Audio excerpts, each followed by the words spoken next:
What's going on, guys? My name is Jake Suvak, and today I am going to take you on a walkthrough of the Vibe Shearwater 125. Before we get started, I'm in South Carolina, and it apparently decided to snow for the first time since I've lived here on the day I wanted to shoot this video. So we got that fun effect going on with us. Anyways, I have had the Vibe Shearwater 125 since 2020 when it first came out, and I've loved this boat. It's been awesome. There's endless customization options. There's endless rigging options. There's so much stuff that you can do with it. And, I started out as simple as possible. I got it with the pedal drive, and slowly built up. I added the motor. I started adding some electronics. I got a upgraded fish finder and then a second screen and then the forward facing sonar, the Lowrance 0.1 at one point. So, I've got a lot going on in this boat, and it's something that I never thought that I'd have, especially when I started. I started in a 9-foot sit on top kayak with 2 rod holders and the good old fashioned milk crate. I would only go out with 2 rods, and now, as you can see, got more rods than I know what to do with. So this whole adventure, kayak fishing adventure, has been awesome for me. It's been a lot of fun, just as a hobby and as something to look forward to every time it's not looking like this outside. So let's go ahead and get started, and I'll start showing you some of the fun stuff, some of the cool stuff that I've got set up on my kayak.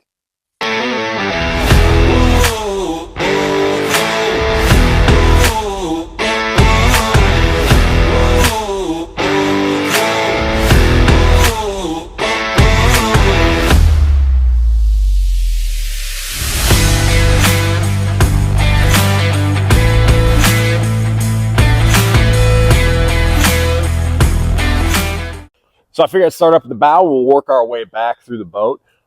Starting up front, I've got the Motor Guide XI3 with the pinpoint GPS system. For me, especially now that I live in South Carolina, I do a lot of fishing in deeper water. This motor has made all the difference for me. I love fishing in deeper water, anything over 10 feet, oftentimes up to 20, 30 feet. Having the GPS, having that spot lock has really unlocked a way for me to fish that, especially when I first got it, not as many kayak fishermen were doing or were able to do. That's really how I got into my style of fishing, where I like to go offshore, scan around, find things to fish when, there weren't as many people that were able to do that kind of thing. Motors are a lot more common now than when I first got it. But, I've really leaned into that and stuck with what I've been doing, and move forward with the times. You got the active target, which we'll get to in a second. So now, starting to work our way back more towards the middle of the boat. This is where I think all the really fun stuff is. So like I said, I've got the 2 Lowrance HDS9 Live screens mounted up front here. These are both mounted on a captain's bridge, and something I did for catchboard storage. This is also like a really small thing that I think is awesome. I just think it's a really good way to store your catchboard. Is I just found a catchboard mount that I used somewhere else and found a way to mount it onto the captain's bridge, and that's where my catchboard stays. It's really easily accessible. It's easy to put in and out. And it stays out of the way all day when I'm fishing until I need it, and then it's right in front of me when I want to grab it. So something I want to make sure I take a second to really point out with this whole setup is a few of the products from Sniper Marine that are just going to be game changers for me this year. So first, the mount that I've got it on, the base right here, this is the Sniper holster. So this is really easy. I'm able to set it in here, move around and travel with it, holstered on the side like that, and it really easily just goes into place like that. So you can go from up to down very quickly and easily when you want to move around. Well, I guess the other product is the Sniper pole itself. So something that I love is the Sniper Marine kayak pole. It's really easy. It's got the tension knob up top, so you can turn it and keep it in place. But what I am most excited for going into 2025 is this mode shift bracket. So what this does is it's got the transducer sitting directly below. It's got the transducer sitting directly below the pole. So the arrow indicator here at the top is directly over top of it. It gives you a much better idea of where your transducer is pointing. I'm really excited to get on the water with that and use that more in a competitive setting here in 2025. It's going to be something just exciting. The other thing with the mode shift bracket is we've got the 0 degree mount. It's going to have a lot less drag in the water, but also you're going to be able to very quickly and easily shift into the scout mode or perspective mode, depending on which product line you're using. But also it's going to be, you're going to be able to change the angle at which the transducer is pointed. So if you're in really shallow water, you don't want to have too sharp of an angle. Otherwise it's going to go straight down to the ground. You're not going to be able to see much. So depending on the depth of the water, you're going to be able to adjust your angle to get the best picture, to get the best field of view with that. So I think it's going to be a really exciting tool, especially when the bass are spawning. I'm excited to use it then. Something that's a little bit of a smaller piece of equipment, but I think has been a huge addition to my kayak, are these Gear Keeper retractable tethers. So I've got one of these set up for my pliers where they don't go anywhere.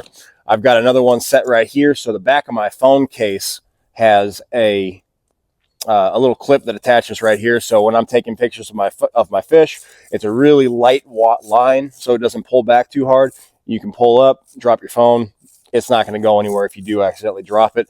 And then when you're not using it, it retracts right into itself. So I've got one for my phone, one for my pliers, and then also one for my catch board. Catch board's not one.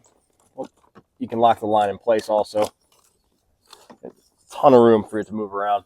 Over here, I've got my Yak Attack box. I keep this right next to me with things that are going to be quick grab and go items for the day. But what I do really love about the Vibe Shearwater is this VersaPod that you can have right in the middle, because it's got a ton of storage just to have anything that you need loaded up, ready to go right in front of you. It's even got a little magnet right here in the middle. So like as you're digging through your tackle, as you're trying to get your setup done right, you can put hooks on there, make sure they're not getting lost, flying around, or falling overboard.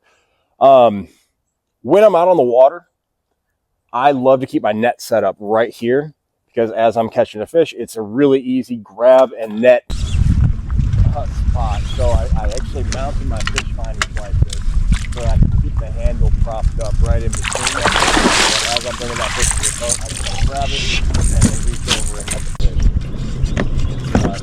Not anything too crazy, but it's made a big difference in landing a few fish once in a while. Continuing moving down, I want to talk about the seat here for a second. So first of all, the seat cushions that I have are the Kayak cushion seat covers. They are incredible. They've saved my back so much pain.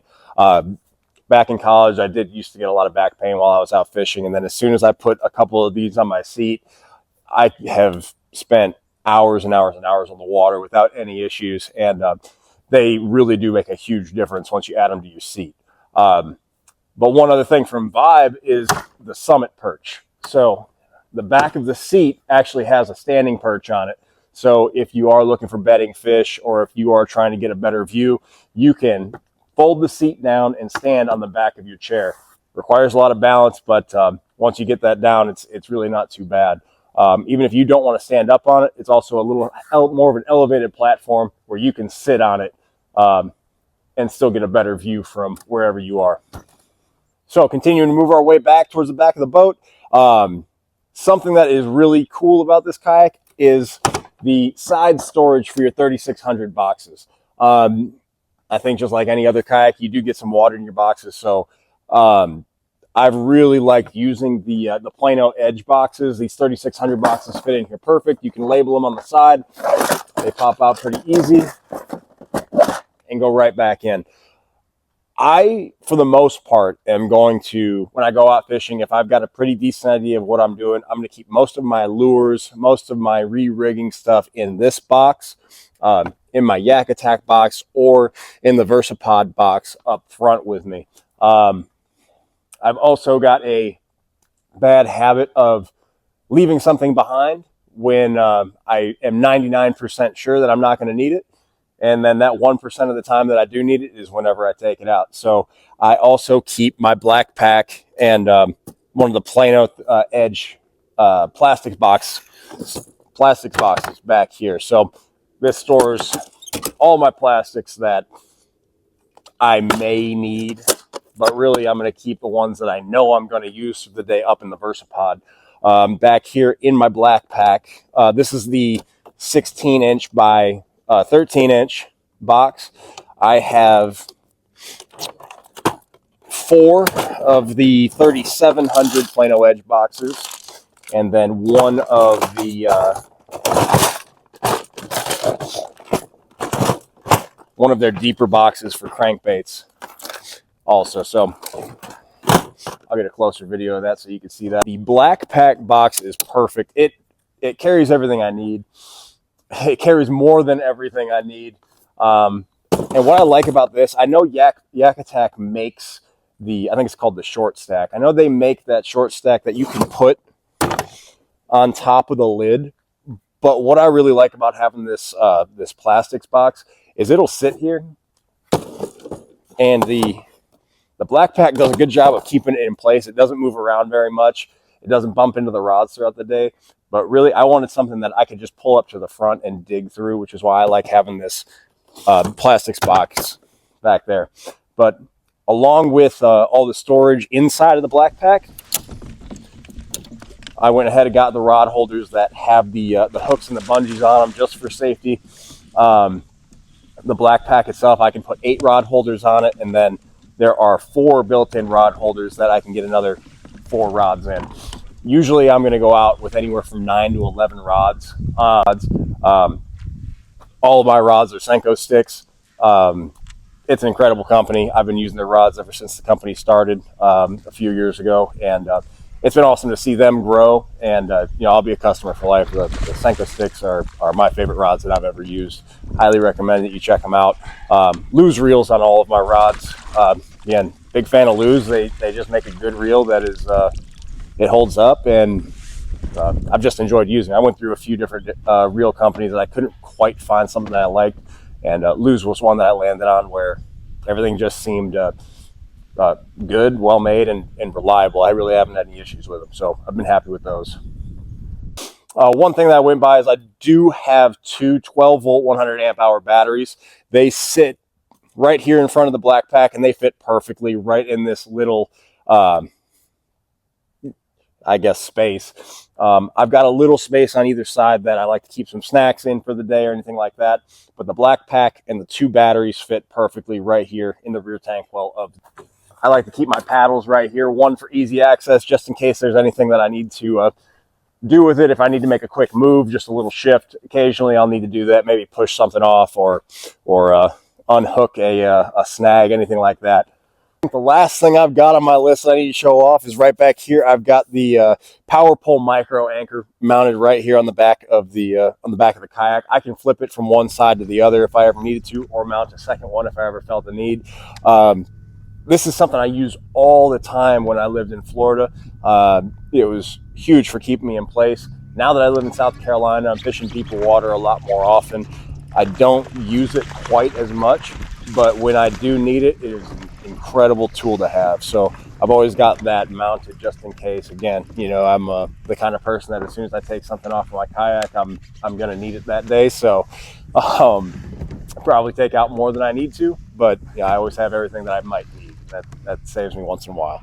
All right, so that is it for my walkthrough of the Vibe Shearwater 125, how I've got it rigged up. If you've got any questions, drop them in the comments. If you've got any suggestions, I always love to hear them. Other than that, hope you enjoyed it, and I'll catch you on the water. See you next time.